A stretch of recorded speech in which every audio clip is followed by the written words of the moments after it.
25 साल की गिरावट बताना चाहता हूं। पहले कहीं बाहर जाना होता था तो बाप से पूछने की हिम्मत नहीं होती थी। माँ से कहता था माँ मुझे बाहर जाना, पिताजी से परमिशन दिलाते।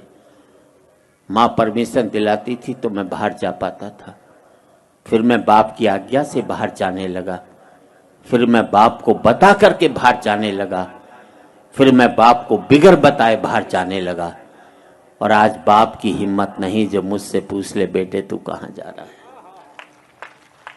पहले मैं माँ बाप के साथ रहता था, माँ बाप मेरे साथ रहते। फिर हमने बना लिया एक मकान, एक एक कमरा अपने लिए, एक एक कमरा बच्चों के लिए, एक रीडिंग रूम, एक वो बाहर छोटा सा ड्राइंग रूम उन लोगों के लिए जो मेरे आगे हाथ जोड़ते थे, एक वो अंदर बड़ा सा ड्राइंग रूम उन लोगों के लिए जिनके आगे मैं हाथ जोड़ता हूँ। बहुत अच्छा जी, वाह वाह वाह। पहले मैं फुसफुसाता था तो घर के लोग जाग जाते थे, करवट भी बदलता था तो घर के लोग सो नहीं पाते थे।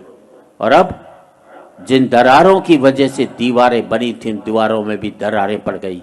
अब मैं चीखता हूं तो बगल के कमरे से ठहाके की आवाज सुनाई देती है और मैं सोच नहीं पाता हूं कि मेरी चीख की वजह से वहां ठहाके लग रहे हैं या उनके ठहाकों की वजह से मैं चीख रहा हूं। क्या बात है, वाह वाह वाह वाह वाह।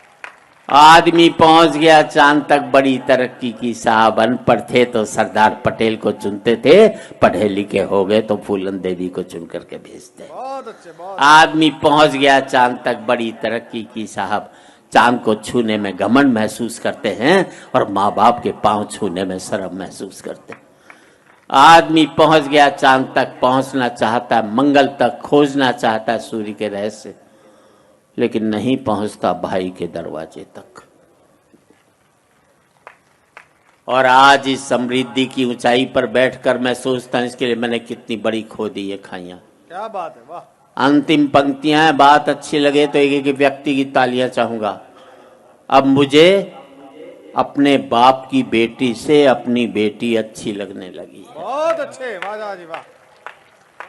अब मुझे अपने बाप की बेटी से अपनी बेटी अच्छी लगने लगी है। मुझे बाप के बेटे से अपना बेटा अच्छा लगने लगा है। पहले मैं माँ बाप के साथ रहता था, अब माँ बाप मेरे साथ रहते हैं। अब मेरा बेटा भी कमा रहा है, कल को मुझे उसके साथ रहना पड़ेगा। और हकीकत यही है दोस्तों, तमाचा मैंने मारा है तो तमाचा मुझे खाना भी पड़ेगा।